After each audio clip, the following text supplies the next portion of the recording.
le hacen un fraude y queda en bancarrota mi papá. Y con deudas increíbles, ¿no? Entonces, en ese entonces todavía no eran millones, porque todavía teníamos los tres ceros, antes de quitar los tres ceros, pero millones y millones de pesos, ¿no? Entonces, papá, lo primero que tiene que hacer, pues, es literal irse de México, porque si no, lo me hubiera metido a la cárcel por algún desfalco millonario. Y se toma la opción él. Antes lo criticábamos, o lo criticaba yo en lo personal, pero hoy que ya soy papá y que pues eres un poco ya más adulto, ya todo, lo dices, bueno, son decisiones que a veces uno tiene que tomar en cuestión de segundos.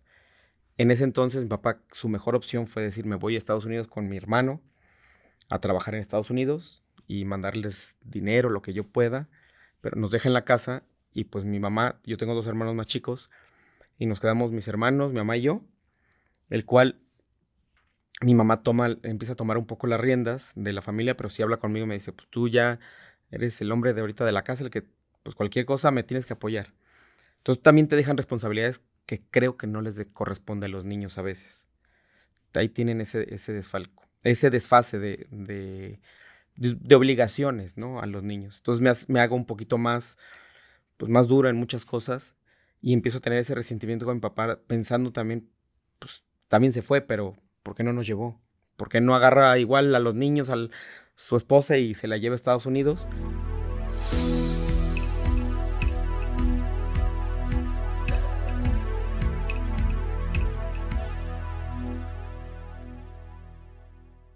Bienvenidos a Progresivo Podcast, yo soy Alberto Larracilla y aquí entrevistaremos a personas destacadas por su mentalidad de grandeza. Aquí compartiremos los retos, sacrificios y victorias que han vivido y los han llevado a formar su camino de éxito. Hoy tenemos como invitado a Ignacio Pastrana, CEO y cofundador de Grupo Bosch, empresa encargada de auditoría y consultoría fiscal, además de ser dueño del Hotel Quinta Fabiana en Riviera Chapala y ser pionero del enoturismo, creando la ruta de vino en la Riviera y fomentando la cultura vinícola.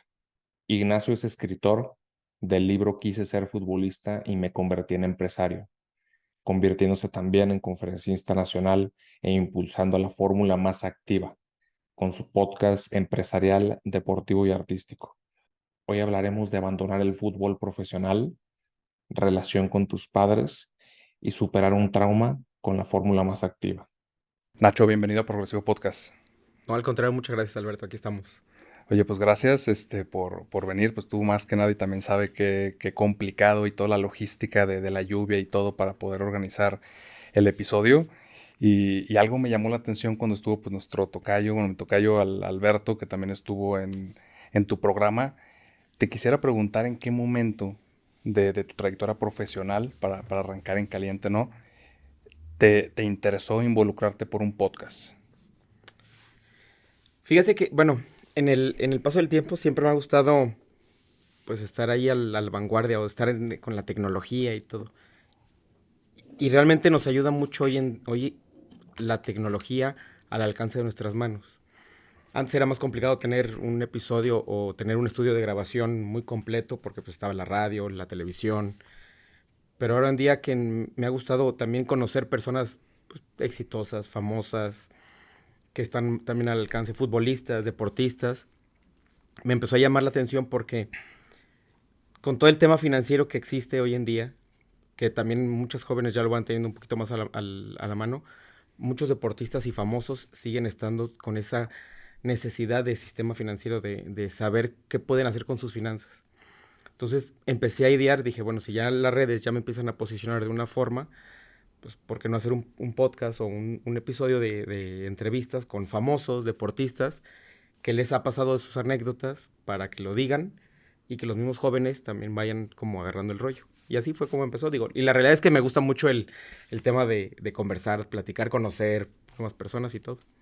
De hecho, el otro día en una comida me decía un amigo, oye, pues que con tantos episodios, con tantas perspectivas distintas de las personas, pues ya tuviste un MBA, ¿no? O sea, ya de pura Sí, no, experiencia. ya te vas ahora sí que curtiendo un poquito y también diciendo los temas personales en cuestión de qué les puedes ayudar también a las personas, ¿no? Sabes que yo la regué en A, B y C o la sigo regando a veces, pero pues, con esto le das la vuelta.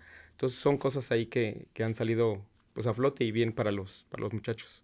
Que hay personas, ¿no? Que cuando cuentan estas anécdotas dicen, oye, pues tomé una perspectiva diferente una vez que lo compartí o lo abrí, o que algún invitado llega con su esposa o con sus hijos y sale su esposa, oye, es que yo no sabía eso. Pues ahora Sí, lo conoces tú más que yo. sí, sí, sí. Es que también el punto parcial, bueno, he tenido muy buenos experiencias con así que los entrevistados.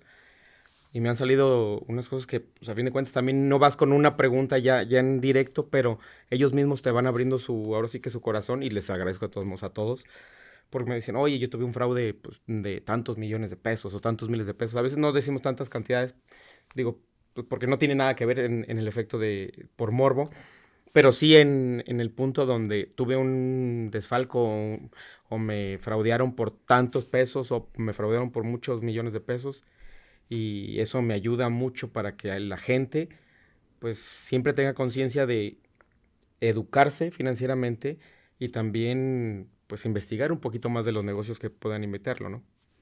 De hecho, algo que me llama la atención, que también mencionó algo Alberto, era cómo las personas que hasta cierto punto su trayectoria ancla profesional como un deportista, futbolista, actor, que en este caso con Alberto actor, pues muchas veces tiene una vigencia tu carrera, entonces tienes que tener todavía una mejor organización financiera. Sí, y más porque pues no lo tienes, ahora sí que lo mismo digo, ha pasado con varios donde les digo, pues debes de tener tu plan B, C y D y los que sigan, porque pues un deportista no tiene asegurado toda la vida el efecto de que vayas a ganar del deporte. Un boxeador, pues, te puedes romper las manos, o alguna parte de tu cuerpo, y pues ahí quedas. Un futbolista de igual manera, un clavadista, nadador, cualquier tema del deporte, pues tienes tu físico, que es tu o herramienta principal, ¿no? Y para el actor es lo mismo. El actor, pues, es su imagen. Digo, no quiero decir que todos sean como el Rully de la película, todos acá muy bien parecidos, o la Jerry Gollier, que sean todas como unas muñequitas. Tienen sus asegúnes, pero los actores también viven de su imagen. ¿Y qué es lo que tienen que hacer, no? Entonces tienen que estar cuidando cada aspecto mental, estarse preparando día con día, pero deben tener plan B y C por si los llaman a la película, no los llaman a la televisión, a la novela, pasan el corte de ser invitados y que no lo puedan hacer. Entonces sí tienen que financieramente estar abiertos a tener más ingresos, ¿no? Como todos nosotros. Oye, ¿y de dónde viene el nombre Fórmula Más Activa? Mira, el nombre viene porque todo lo que yo les digo es activa más la mente, las emociones y las finanzas. A lo largo de todo lo que he vivido, digo, me falta vivir mucho todavía más, y regarla 1000 veces más todavía. Pero un buen amigo, mi querido Diego, me empezó a dar un coach en la pandemia, donde yo tenía un estrés bastante grande por estar construyendo un hotel. Y de verdad fue un estrés porque se me sale de las manos financieramente porque estaba la pandemia. Lo tenía ya armado todo, pero nunca coincidí de que iba a haber una pandemia tan fuerte que el precio del acero de costar 7 pesos se me iba a ir a 17 pesos el kilo, el que no iba a haber cemento, no iba a haber concreto, mano de obra pues muy escasa. Entonces me empezaron a dar un coaching, y ahí empiezo también a analizar un poquito más el cómo controlar tu cuerpo, tu mente, tus emociones, y pues si ya tienes un balance, un control, pues financieramente tienes unas mejores decisiones, o una toma de decisiones más tranquila. En la activa más la mente es, si tú puedes controlar lo que comes, lo que tomas, lo que vas eligiendo, pues puedes controlar también una empresa. Si puedes controlar tus emociones en cuestión de tomas de decisiones, de tener no culpas, quitar miedos, pues te puede ir dando opciones más fáciles de poder llegar a esa toma de decisión correcta, o la más asertiva que puedas llegar a tener, ¿no? Y pues por ende te puede llegar a cuidar las finanzas un poquito más. O sea, hablas de cómo cuidamos esta certeza mental ¿Sí? para el momento donde llega una decisión, pues tomarla Sí, mejor. tomarla mejor. Me ha ayudado, digo, hay muchos que dicen luego, hablando del libro del Club de las 5 de la mañana, digo, hay muchas circunstancias que te puede ayudar, pero a mí sí me ha ayudado a levantarme muy temprano, en vez de luego hacer ejercicio, agarrar un libro, el que sean, digo, no necesitas uno de superación personal ni nada, sino he estado con varios que me han regalado, leyéndolos, pues aprendiendo también de las vivencias de los demás, me levanto, leo, me relajo, que es casi siempre en la mañana o en la mañana madrugada, 5:30, me levanto, empiezo a leer, posteriormente empiezo a hacer ejercicio, pero es como el tiempo para mí, porque es cuando no estás con el celular. En vez de levantarte y darle el scroll normal de te levantas y no estás abriendo ni un ojo y ya estás con el scroll a ver qué hay en redes sociales, pues mejor levantarte, tomarte un buen té, un café, leer poquito o leer mucho, como quiera la gente. Si no tienen tanto el hábito de leer, pues haz que sea una o dos hojitas, poco a poco te va cambiando el tema mental y te va dando, yo creo que en lo personal a mí me ha ayudado mucho a tener más calma para las tomas de decisiones. Y ve que luego el estrés de los pagos y de esto y del el ingreso, de si sacas un negocio, pues es mucho, pero pues bueno, todo es con calma, ¿no? Oye, ¿y qué libro estás leyendo actualmente? Ahorita estoy leyendo La vida de Oribe Peralta, mi once ideal. Muy bueno, se lo recomiendo. Ahí me lo regaló Oribe en una muy buena entrevista y la verdad está muy, muy padre su libro. Sí, fíjate que esta parte de la lectura, yo nunca he sido muy bueno para leer. Entonces a veces llegan a mi casa y dicen, oye, ¿ese libro ya lo leíste? Le digo, el libro no, el audiolibro sí. Sí, sí, sí, digo, Y, ahí también. y cuando dices, oye, ese está bueno, lo compro para tenerlo ahí y recordar que, oye, pues cada vez que se te atora en algún punto, a mí me gusta mucho pensar rápido, pensar despacio, porque creo que esto, es, por eso me llamó esto que mencionas de, oye, si no estás bien concentrado en tomar buenas decisiones, Sí, pues va a salir lo que sea. es correcto. Sí, ahí tienes el punto donde dice, y yo era también parte de que empecé a cambiar también ese hábito. Leí un libro que se llama Hábitos Atómicos, muy bueno, que también está en un audiolibro, para que... Hay mucha gente que a veces no es tan afán de estar leyendo, pero puedes tener el audiolibro, puedes estar haciendo ejercicio escuchando un buen audiolibro. Realmente es estar un poquito con la mente más abierta para todo eso. Y en ese hábito empecé a cambiarlo porque la misma lectura para las conferencias que a veces damos te ayuda mucho para la adicción, para la pausa, para poder estar ahora sí que en el día a día. Y me ha gustado porque pues, no leía tanto libro, pero hoy en día pues, empecé con 3, 4 hojitas, 5, 6, vas aumentando. Y ya te levantas y ya a veces hasta un capítulo, capítulo y medio, 2 capítulos, y ni te das cuenta y ya te empiezas tu día. Entonces te vas sintiendo un poquito más completo con eso. Oye, Nacho, me gustaría irme un poquito para atrás. Y tú desde joven, ¿no? Desde muy niño empezó tu involucramiento en el fútbol, estuviste en el Mundial también de Qatar, Sí, sí, sí. México-Argentina. ¿En qué momento empieza a despegar tu amor del fútbol y por qué retiras como tus esfuerzos de ahí y te vas hacia una área administrativa? Fíjate que mi papá fue futbolista, jugó en Tecos desde la universidad, recibió una beca por estar ahí en Tecos. Siempre le ha gustado a mi familia el fútbol por parte de mi papá, siempre ha sido familia futbolera. Y de muy niño pues yo acompañaba a mi papá luego a jugar, él se retira del fútbol porque está estudiando. Mi abuelo, que en paz descanse, no lo dejó porque dijo, pues, necesito que termines una carrera. No es como antes, no es como ahora, que ahora ya mucha gente los impulsa y más porque antes realmente el fútbol no era pues la profesión al 100% en cuestión del monetariamente, no hablando, porque pues, hoy se ganan millones de pesos y anteriormente se ganaba, no se ganaba mal, pero no era tan enfocado cuando mi papá estaba jugando para ese negocio. Mi papá sigue siendo futbolista, con veteranos, con todos lados, entonces yo lo acompañaba y me gustaba mucho. Entonces desde niño siempre veía a mi papá pues, con ese ámbito de que nos gustaba el fútbol y la unión.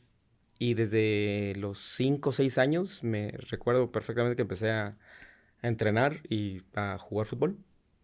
O sea, tú dirás que el fútbol también significaba esta unión familiar, conectar más con tu papá. Sí, yo siempre lo vi así, siempre lo vi en cuestión de que mi papá pues, para mí sigue siendo mi ídolo de toda la vida. La realidad es que el, la relación, el vínculo que tenía o que tengo con mi papá actualmente por el fútbol siempre fue mucha. Entonces él me fue guiando, ¿no? Llega un punto donde él se tiene que ir a Tecomán a vivir, entonces nos vamos todos a Tecomán. Allá no había equipos de fútbol de alguno de primera división ni de segunda división, pero pues buscamos en dónde poder seguir entrenando. Desde niños, tendría unos 6 años cuando nos fuimos a vivir a Tecomán. ¿Y en qué posición jugabas? Extremo izquierdo, siempre jugamos extremo izquierdo o derecho, pero generalmente extremo izquierdo porque soy zurdo para jugar. Sí, llegué a ver tu charla con Jorge, Sí, sí, sí. y sé que eras muy bueno. Más o Que eras menos, muy bueno, o sea, de pero ahí primera va. división y Champions y todo. ¿Tú dirías que en esta parte deportiva, tú estarás de acuerdo que el hecho de también tener un crecimiento alto de los futbolistas y que por ende no tomes las mejores decisiones financieras, tú sientes que hubiera sido un camino que te hubiera hecho sentir más pleno? Fíjate que, digo, el fútbol siempre me ha gustado y yo hasta los 19 años no sabía hacer absolutamente nada, como les digo a todo el mundo, no sabía hacer nada más que jugar fútbol. Yo me veía jugando fútbol en primera división, viviendo el fútbol, comiendo fútbol. Yo todos los días desayunaba, comía y cenaba fútbol. No había algo más que yo lo tuviera en mente, ¿no? Estudié en ese inter, me salí de la prepa, estuve haciendo la prepa abierta, luego volví a estar la prepa, pero estudiaba cursos, algo de inglés, de computación, me gustaba la parte de todo el sistema de computación, toda la tecnología siempre me ha gustado, pero no me veía yo haciendo otra cosa más que jugando fútbol. Y pues ahora sí que le daba con todo, pero como tú dices, a veces las tomas de decisiones uno las toma bien, las toma mal, pero pues va siendo un camino que te va llevando la vida, ¿no?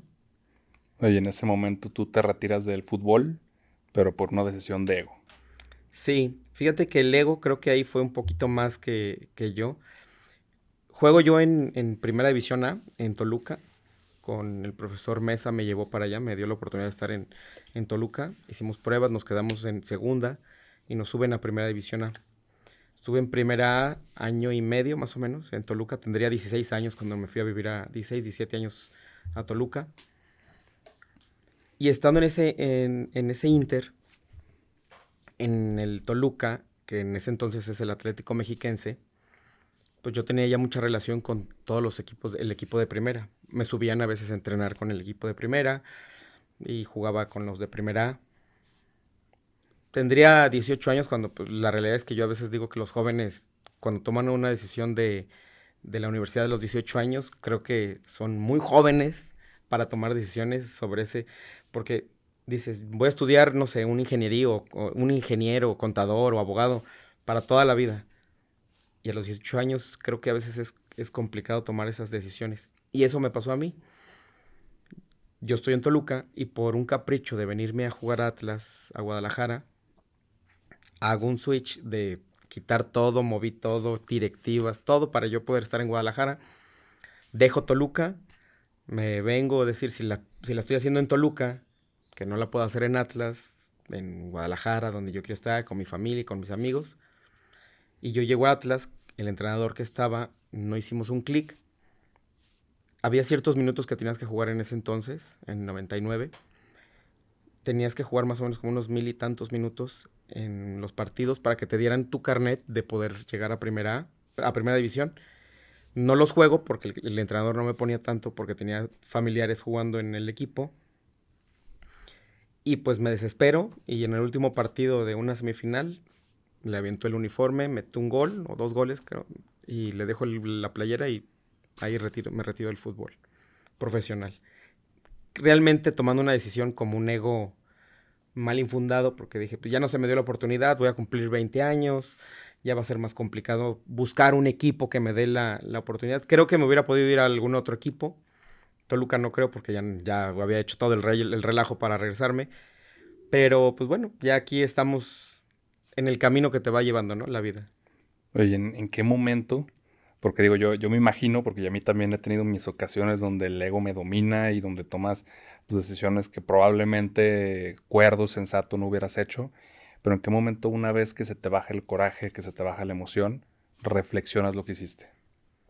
Fíjate que no me dio tanto tiempo de asimilarlo hasta como dentro de 2 años después.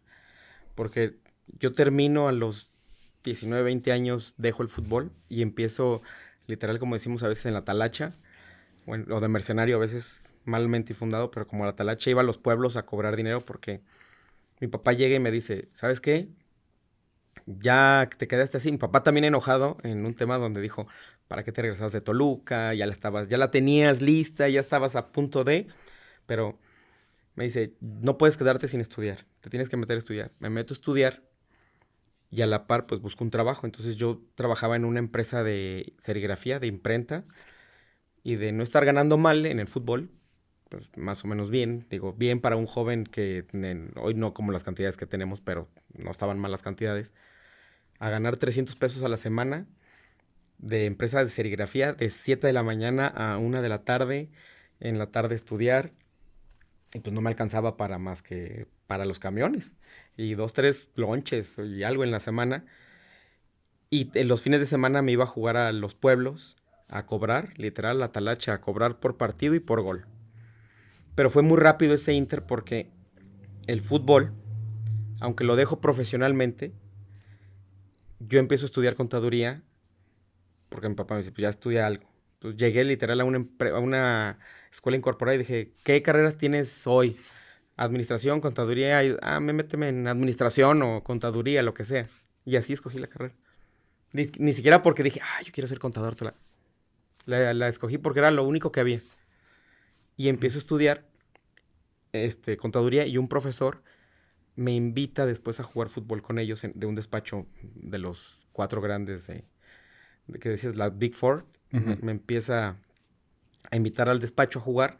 Jugamos, metemos goles. Me dice, no, ya quédate. Le dije, sí, pero tengo que dejar los fines de semana de ir a la talacha. No, oye, te vamos a dar trabajo. Entonces ahí empiezo yo a trabajar ya en un despacho formal en eso. Entonces, hasta los 2 años asimilé que dije, ay, ¿por qué no hice el intento? Cuando se te baja ya también el ego y empiezas como un poquito más a reflexionar, ¿por qué no hice el intento de ir a, no sé, Querétaro, otros, había Chiapas, había miles de otros equipos que pude haber hecho alguna prueba, pero como te digo, lo pasas tan rápido que se va el tiempo muy rápido. Digo, ya este año se está yendo como agua, entonces imagínate.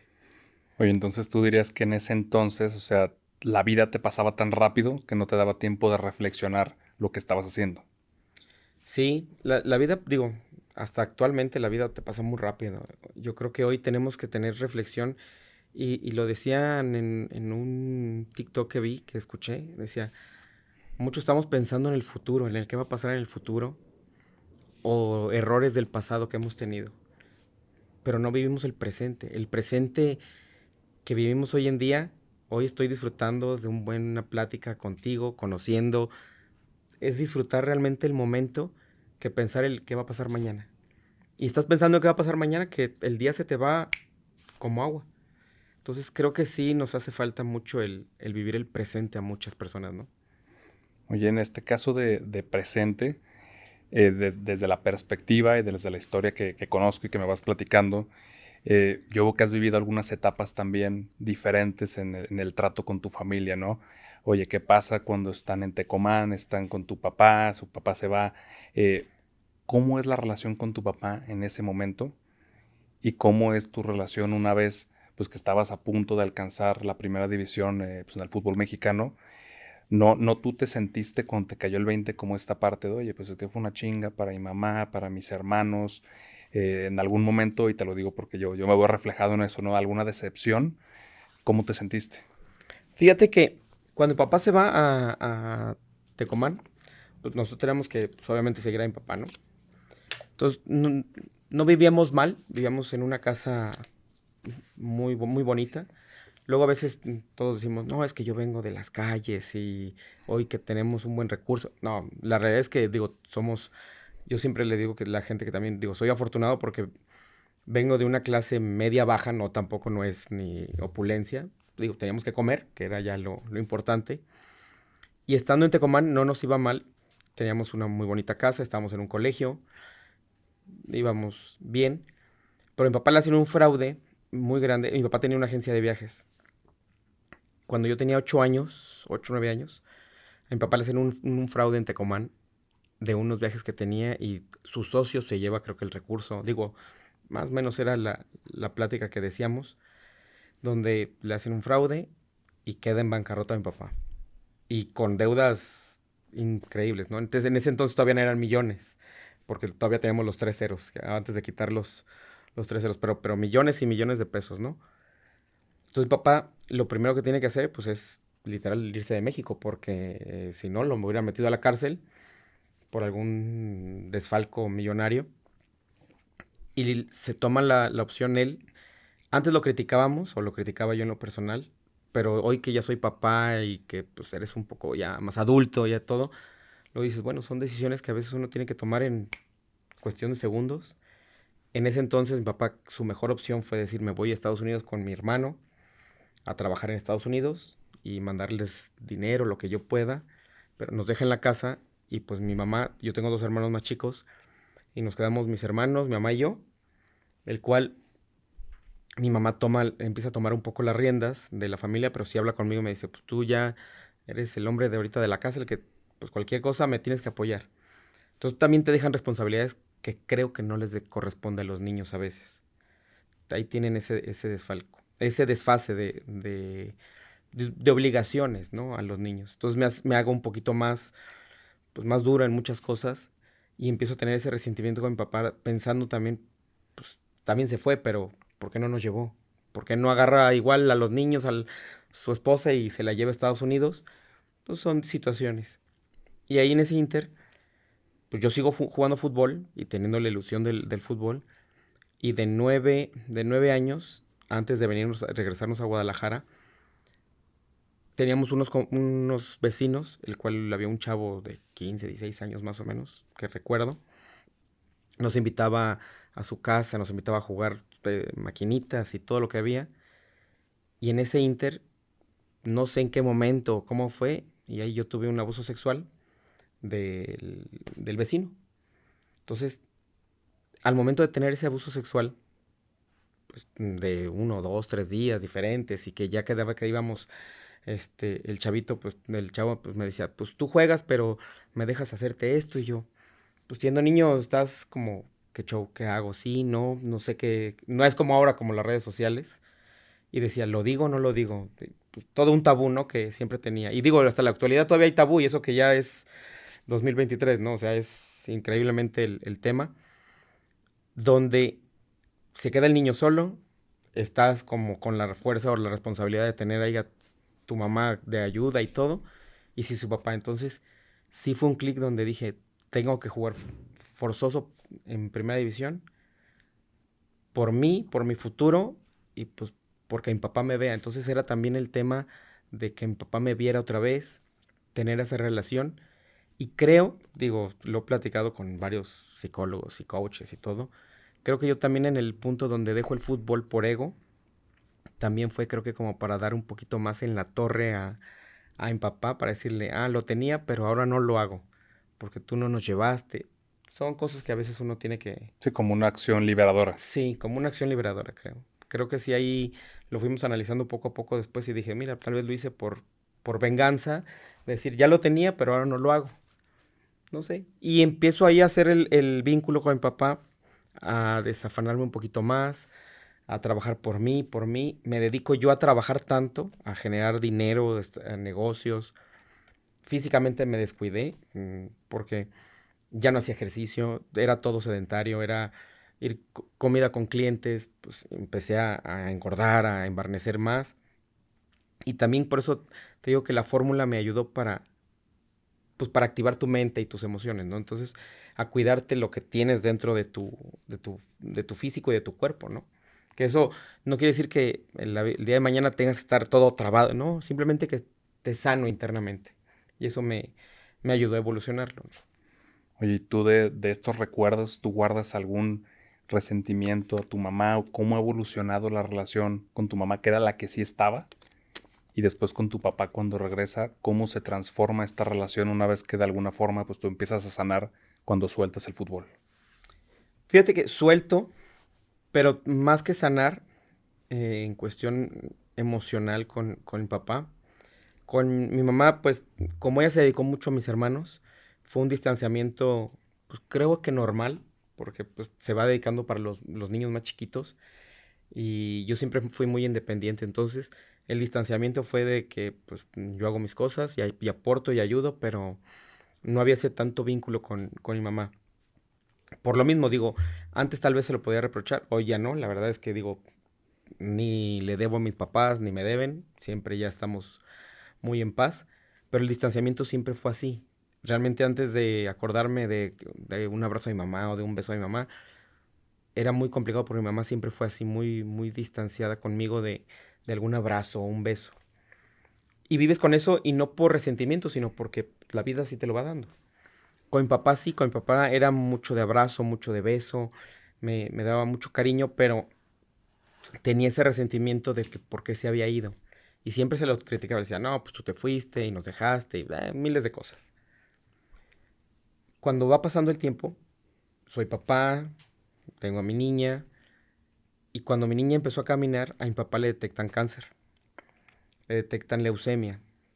Y fue una etapa tan dura de la familia interna porque estando en el hospital, mi papá estaba en la cama y le detectaron leucemia, llega el doctor y le dice, ¿sabe qué? El señor tiene cáncer. Entonces fue un shock para todos porque pues todos estábamos así de, ah, que sí. Entonces nadie reaccionó y yo digo, bueno, ¿qué sigue? ¿Qué hay que hacer? Y pues empiezas ahí a apoyar y a hacer todo malabares y todos los movimientos, pero hasta después de tiempo pues te empieza a caer de que dices, pues se puede ir el viejo y detalles así donde fue un poquito más de unión. Hablamos mi papá y yo, le dije, ni te debo ni me debes, te perdono y perdóname. Y fue cambiando también, ahí te va cambiando el sentido de la vida, pues porque también ya tienes hijos, dices, pues, las decisiones de la vida a veces las toma uno sin saber si les vayan a afectar o no, sino lo haces inconscientemente para mejorar siempre. No, no le vas a decir, me voy a ir a Estados Unidos porque les quiero dar en la torre a mis hijos. No, digo, son decisiones que a veces tomas. Sí, o sea que todas las decisiones pues es una cuestión de perspectiva.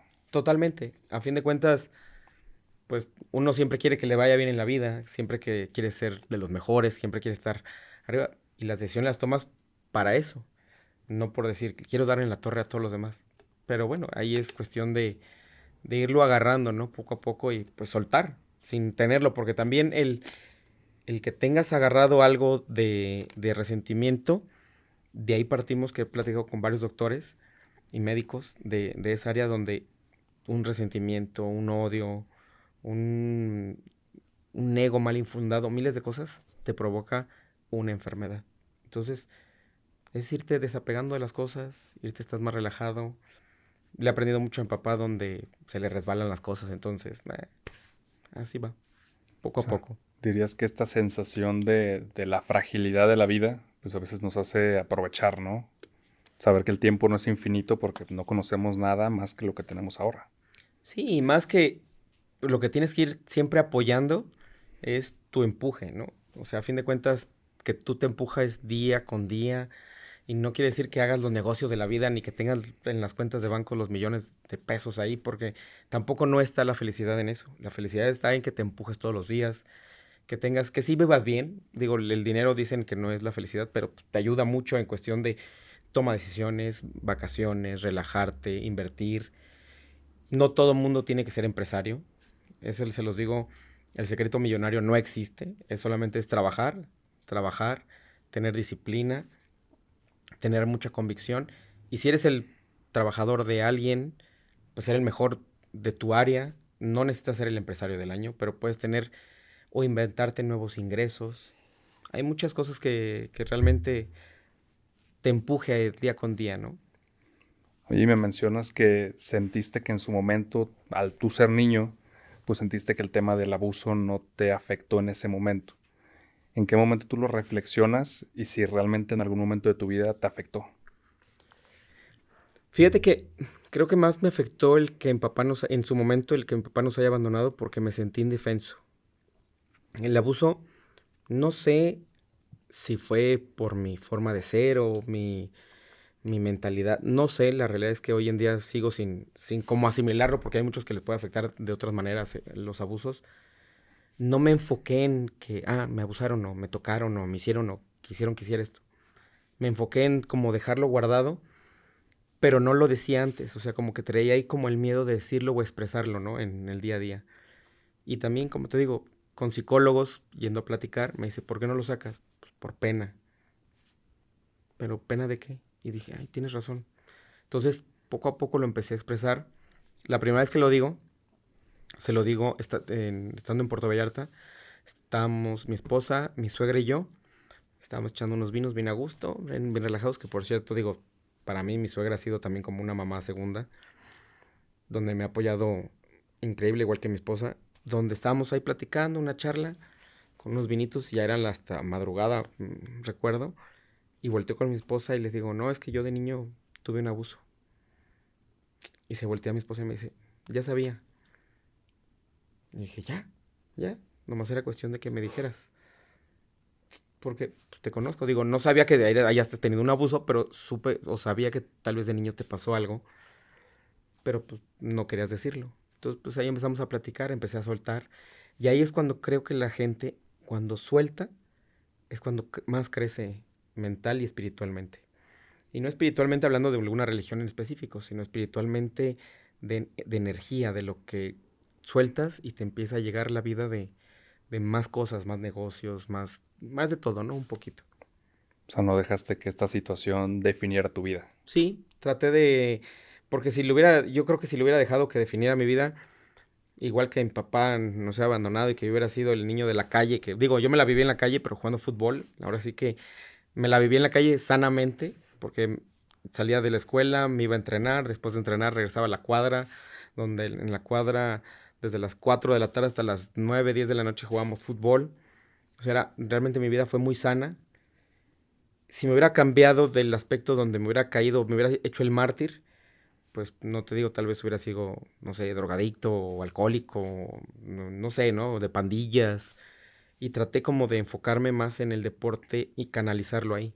Creo que eso me ayudó en su momento de la adolescencia. ¿Y tú qué opinas de que aparentemente con esta globalización, con toda esta comunicación que ya en todo momento te enteras de qué está pasando, podría aparentar que las personas nos hemos convertido más víctimas, nos hemos hecho más víctimas de nuestras circunstancias, no nos ha permitido desde nuestra perspectiva avanzar? Entonces, ¿tú qué opinas de esta aparente victimización de las personas?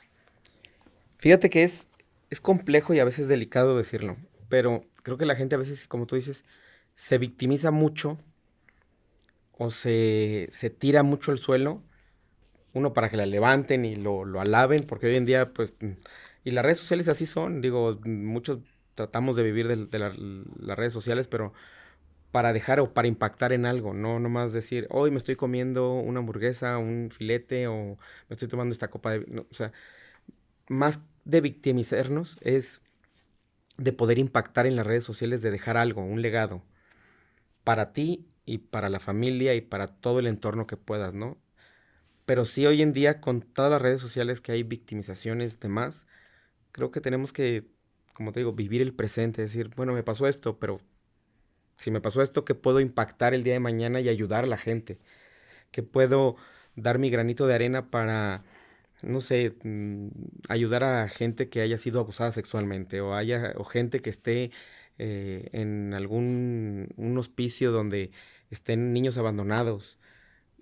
Creo que tenemos que ayudar a todo ese tipo de personas. Cuando mi papá le da cáncer, estábamos en el centro médico y yo antes pasaba por oncología de los niños.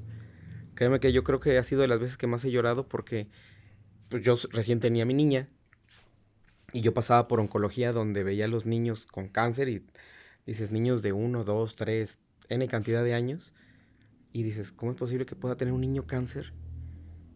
¿Qué ha hecho la vida para que pueda tener ese niño cáncer? Simplemente es que tal vez viene para dejar un legado, para impactar en algo en la vida de las familias. Y es eso hoy en día, o sea, no victimizarnos tanto para decir, bueno, me pasa esto, bueno, ¿qué puedo hacer para impactar y ayudar a alguien más? Creo, ¿no? En ese punto. Y más que las redes sociales te dan una apertura infinita hoy en día. Y a los 5 minutos sabes qué estás haciendo, ¿no? Oye, y ahora que has dado este paso al tema de marca personal, tema de contenido, pues este tema de sumar, ¿no? Que es lo que estamos hablando. ¿Cuáles fueron tus primeros pasos para poder dar este camino y qué te costó en la parte emocional, qué te costó en la parte de ego? Te lo digo porque me costó a mí interno, pero también pues muchos socios, muchos conocidos. Dar este paso es complicado y no es para todos. Creo que tienes que tener Sí. bien claro el propósito de qué estás haciendo para que valga, ¿no? la pena. ¿Cómo fueron tus pasos? Fíjate que en la pandemia, digo, creo que todo el mundo en la pandemia hicimos un switch de nuestras vidas. Pero en la pandemia Yo traía el tema del hotel, que me estresaba de verdad demasiado y no soltaba, porque pues era dinero aquí, dinero allá, saber de dónde sacar también para seguir construyendo el hotel. Entonces yo me pasaba a poner y también en la casa, que luego a veces digo, victimizarnos estoy en cuatro paredes. Sí, pues, hay muchos que podíamos, afortunadamente, estamos en una casa pues bastante amplia donde tendrías tus opciones de los niños están arriba, yo estoy acá abajo, muy a gusto, sin algún tema. Pero dije, ¿qué puedo hacer para pues activarme más? Prendo el celular y empiezo en Instagram. Yo antes no tenía redes sociales, antes hasta del 2020 para atrás tenía unas redes sociales cerradas, porque pues dije, no me interesaba tanto. Y empecé otra vez a retomarlas poco antes de la pandemia. Y empiezo a retomarlas. Y en plena pandemia, pues empiezo a hacer en vivos. En Instagram empiezo a hacer en vivos. Pero preguntas y luego todos nos vemos desde antes y dices, ay, hablaba muy lentito. Entonces llega donde empiezo a hacer en vivos, pero diciendo, ¿y ustedes financieramente cómo están hoy en día? Yo estoy, pues afortunadamente bien, pero tengo este problema. O sea, empezaba como a hablar mucho a la cámara y que me contaran sus problemas financieramente. Entonces los metí ahí en Instagram, se quedaron, luego se conectaban 100, 200 personas, 1000, 300 y empezaba ahí a replicar. De seguidores traía yo como 500 seguidores y no me acuerdo qué video hice más o menos viral, donde empiezo a hablar del dinero precisamente, de qué tanto tendríamos que guardar por una pandemia como estábamos teniendo. Y al día siguiente se hizo viral con miles y millones de reproducciones y empiezan los seguidores pues a estar conmigo, a seguirme, a seguirme. Yo dije, está padre, me va gustando. Y poco a poco vas entrando en el tema de redes, pero desde un inicio enfocado no lo vi tanto como negocio, pero sí lo vi como el poder dejar un impacto o dejar mensajes o decir, bueno, si soy contador financiero, pues les puedo preguntar a ver cómo están sus contabilidades hoy en día. Y así empecé poco a poco. Entonces te va cambiando la perspectiva hasta que después amigos me dicen, ¿por qué no te metes en todo el tema de la marca personal o de tus redes sociales? Y dije, suena interesante. Pero como dices, a veces no es para todos. Unos sí pueden llevarlo. Y también en el camino dicen, tú y tus redes sociales, o vas a empezar con tus redes sociales. Sí, de hecho te iba a preguntar cómo llevabas esa relación, amigos, familiares, porque creo que todo el mundo, es como cuando estás arreglando el Mustang del 65 que dices, oye, en algún momento va a quedar bien, se burlan de ti, pero cuando está listo, casi listo, pues todo el mundo se quiere subir a dar la vuelta, es ¿no? correcto. ¿Tú cómo lo viste? Fíjate que sí me ha gustado todo el tema de las redes, pero lo vives complicado porque luego dicen, oye, ¿es un trabajo o no es trabajo? O te diviertes o pagas por divertirte. Y pues al principio todos pagamos por divertirnos en las redes sociales y todos pagamos pues, por el prueba y error. Pero afortunadamente, digo, mi esposa me ha apoyado mucho en ese tema donde le dije, ¿sabes qué? Me voy a dedicar, una parte también de mi vida, me voy a empezar a dedicar a las redes sociales. Nomás, pues toma en consideración que aquí es publicar vida, publicar qué hago, qué hacemos. Y lo único que me dijo mi esposa es, si estás dispuesto a dedicar eso, sabes que el éxito, la fama efímera que pudiera llegar, pues es de que no te subas en un ladrillito, ¿no? O sea, quédate en el piso. Y mi esposa siempre me ha bajado del ladrillito, a veces me dice, no, a ver, bájale. No estás aquí en tus redes ni nada, aquí O sea, tú es eres el más creativo, el más soñador. Sí, ahí yo empiezo a dar todo el tema y me dice mi esposa, no, no, aquí es la realidad. Y digo, tienes razón. Pero afortunadamente, sí, digo, me han apoyado mucho siempre la familia, les ha gustado todo el tema. Luego ahí sacamos bromas internas, pero la verdad es que nos ha gustado, nos ha abierto otro panorama, también te abre las puertas de muchas cosas que, que eso pues a la larga le puede ayudar también a tu familia, ¿no? Hablando de estas oportunidades que gestionan, porque a veces un negocio, una actividad como la que podemos hacer, pues no es monetizable como la chica. Yo tengo amigas que hacen estas reviews de libros y que Sí, aparecen y claro. todo esto y que les mandan las librerías y que empiezan a hacer comerciales y todo esto, que es una forma de monetización. Pero tú, ¿cómo has impactado el poder monetizar? Y no solo de manera directa o descarada, sino de una manera responsable con tu propósito. Fíjate que sí nos trazamos en el punto en donde dije, si yo no empiezo a monetizar todo lo que estoy invirtiendo hoy al cabo de 2 años, ya lo dejo de lado, ¿no? Entonces, afortunadamente, y digo afortunadamente porque ya hace unos meses que empezamos ya a verlo capitalizado con todo mi equipo, dije, pues le voy a invertir a mi equipo, le voy a invertir a todo, y empezamos ya a monetizarlo de una forma pues ordenada. Dije, bueno, de mínimo que la monetización lo primero sea pues para pagar a tu equipo, para pagar si tienes un viaje, si no tienes algún detalle, irlo monetizando. ¿En qué? Pues puede ser YouTube, Facebook o patrocinadores que te quieran invertir en las entrevistas. Entonces, lo primero que hice fue sí justificar hacia dónde va el propósito. No nomás que sea monetizarlo porque diga, ah, yo gano de las redes sociales, sino justificarlo. Y ya visualizando a futuro, viviendo en el presente, pero visualizándolo, es, pues sí va a ser un nicho de negocio importante donde este dinero tal vez sea pues para generar más empleos, más contenidos y se vuelva, pues te vuelves a fin de cuentas, como yo digo a veces, estás como un empresario, pero pues eres un autoempleado totalmente porque pues tú das la imagen, tú eres el que platica, el que entrevista, el que crea, el que innova. Entonces te vuelves un autoempleado de tu empresa totalmente, ¿no? Sí, tengo amigos que me dicen, oye, es que el chiste era trabajar menos. Sí, suele pasar. Y te digo, oye, pues que probablemente lo que estamos haciendo pues es un ángulo totalmente diferente. Digo, y vamos a acabar en otro lugar, ¿no? Totalmente. Hablas de esta parte del apoyo de tu esposa y creo que yo me veo muy reflejado porque yo también soy el que me siento y me pongo creativo para poder hacer las cosas y mi esposa pues es más administrativa, digo, es arquitecta, entonces pues, te ayuda a esta parte de contención y de apoyo. ¿Tú cómo dirías que a lo largo de estos años ha sido tu relación con tu esposa y cómo ha evolucionado para ayudarte a convertirte en el hombre que eres hoy? Fíjate que ese punto es tan importante en mi vida porque, de hecho, en un libro que hice, literalmente ahí viene parte fundamental de los socios.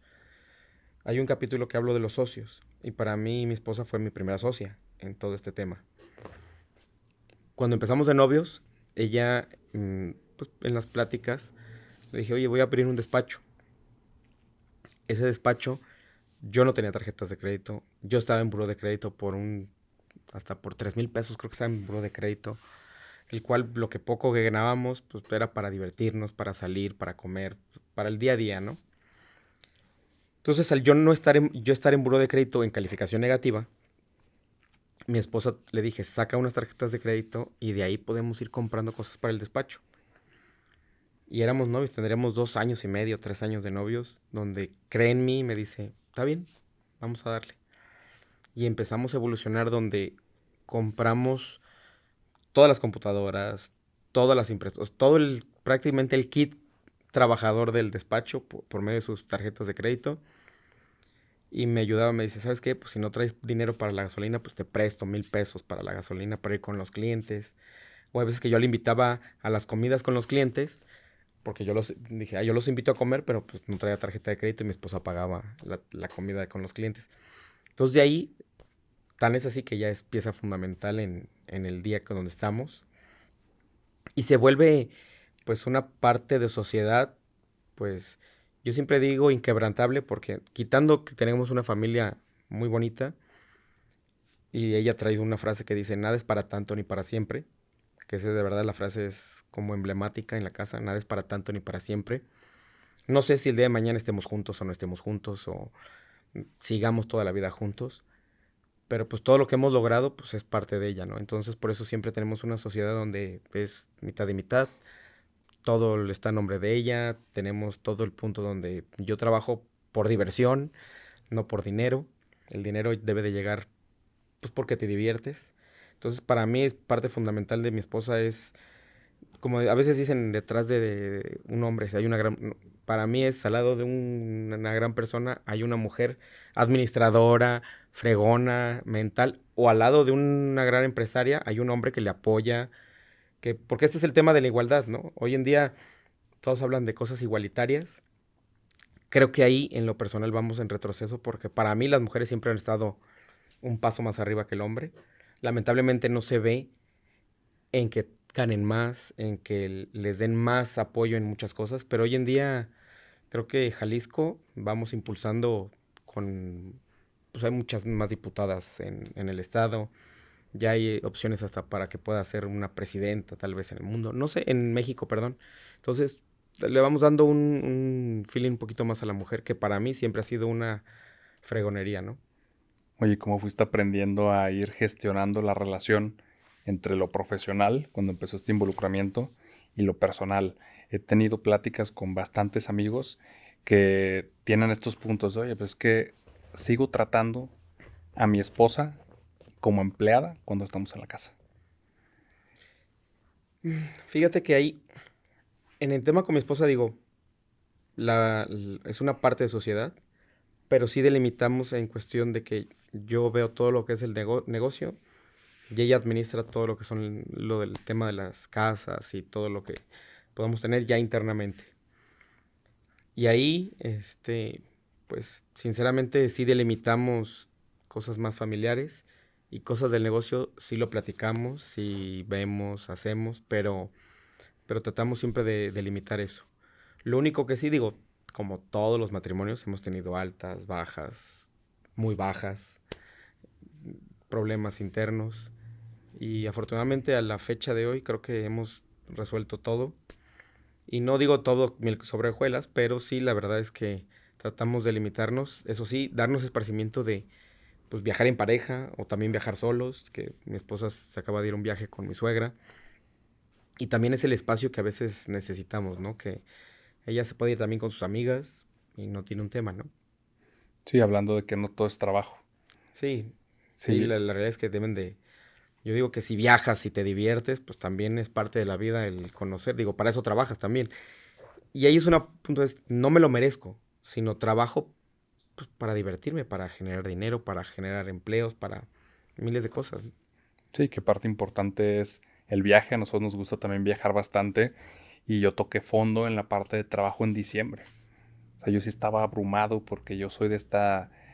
Yo no me considero empresario, yo me considero emprendedor porque creo que me aburro fácilmente de un proyecto cuando está andando. Es como, bueno, pues vamos a ver qué otra cosa hacemos. Y creo que por eso también con ciertas personas que tienen una forma similar, pero me dice mi esposa, oye, ¿sabes qué? Sí, ya. Es demasiado. Ella me ayuda con toda la parte de administración, o sea, ella es toda administración de todo. Ya es demasiado trabajo, o sea, hay veces que acabamos 12 de la noche, 1 de la mañana, o sea, ya es momento. Entonces hacemos este acuerdo, creo que esta parte de acuerdos en pareja es importante.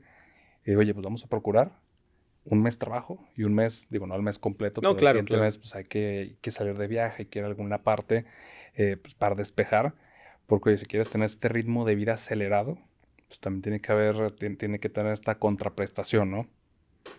Sí, es que si haces todo el de trabajo, trabajo, trabajo, pues va a llegar un punto donde explotas. Pero un balance donde tengas también viajes. Yo antes me estresaba también mucho con mi esposa, pero porque veníamos de un viaje.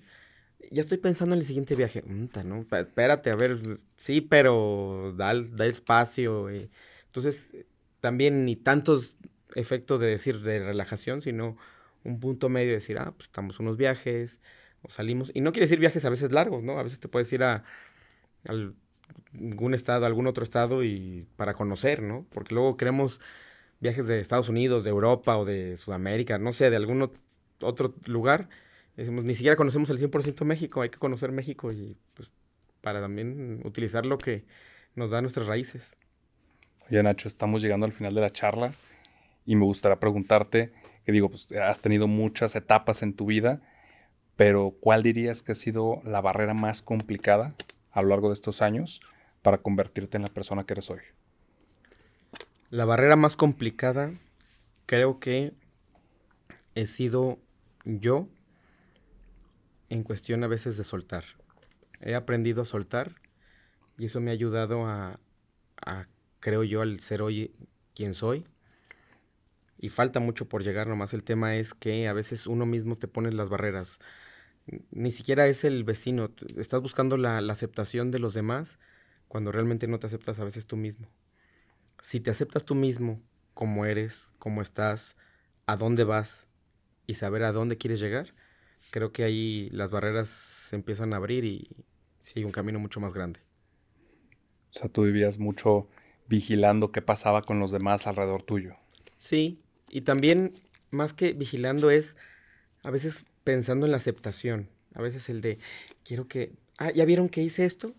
Entonces esperabas más la palmadita y el aplauso de las demás personas para decir, sí, como el aliento. Y en cambio yo no me veía al espejo y pues, no me gustaba, no hacía cosas para mí, sino para los demás.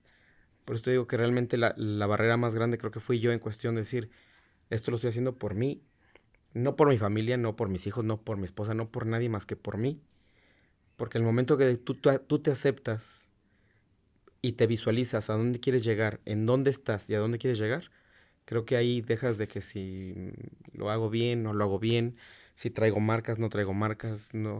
O sea, todo ese tema que muchos luego se ponen un montón de marcas en la ropa y quieren llegar, es mental. Aquí realmente a veces es. Yo antes me vestía de traje 30 días, o sea, los 30 días del mes me vestía de lunes a viernes de traje. Y tenía que ir de traje, todo, visualizando que así era la persona que quería llegar a ser. Y luego a veces dije, no, ya no quiero traje, ya quiero estar relajado, quiero ser yo, quiero divertirme, contar un chiste. Y ese es el punto, ¿no? Quitándote la barrera de quién eres y demostrando al mundo de esto es lo que hay. ¿Me quieres? Bien, y si no, me quiero yo. De hecho, tengo un amigo que menciona, oye, una persona que hasta cierto punto es joven y aparece en redes sociales, si tiene traje, está disfrazado de empresario. Sí. Y le digo, oye, pues que al final es ese molde, que es lo que estamos hablando de que la sociedad te quiere imponer, que pues, realmente eres tú buscando la aprobación. Y yo a veces rompiendo ese molde, le digo, pues que sí, me gusta ir a una junta. Y digo, y obviamente, pues yo sé que las personas No, también claro. no me van a rechazar, porque pues, estamos hablando de un negocio en pants. Güey, pues nos vamos en pants y nos divertimos. Sí, entonces creo que esta parte, creo que mencionas un punto importante, porque en algún momento yo me sentí así. Yo también he pasado por estas etapas de vida, pero también lo que más me ha servido es, oye, pues, la aceptación más importante es la mía. Totalmente. Si te aceptas tú como eres, como estás, a dónde quieres llegar, estás del otro lado. Creo que eso es lo importante pues para que estés feliz. Y si estás feliz tú contigo mismo, pues irradias felicidad y energía y positivismo a tu familia, a tu esposa, a tus hijos, todo en tu entorno, ¿no? Entonces, realmente no ven la carencia de la necesidad, sino ven el impulso de la creatividad que puedes llegar a tener. Nacho, pues te agradezco muchísimo la charla. No, al contrario, mi querido Alberto, aquí Fue un estamos. placer tenerte aquí y cuéntame, o sea, ¿dónde pueden encontrarte las personas en redes sociales? Estamos como Nachito.pastrana, que también ese es un tema ahí. Entonces, no, Ignacio, Nachito.pastrana, que es para todos. Todas las redes están como Nachito.pastrana, entonces ahí estamos en Instagram, YouTube, Facebook, de todos. Oye, tu podcast, ¿no? Que vayan a escucharlo. Sí, claro, que lo vayan a escuchar ahí en Fórmula Activa, en Spotify y en YouTube como Ignacio Pastrana, Nacho Pastrana. Gracias de nuevo, amigo, y pues recuerden que todo avance y es progreso. Nos vemos la próxima semana. Gracias. No, al contrario, mi querido Alberto, muchas gracias. Síganlo. Muchas gracias por escucharnos hoy. Si disfrutaste esta charla, compártela y síguenos en redes como @progresivopodcast. Nos vemos en el próximo episodio.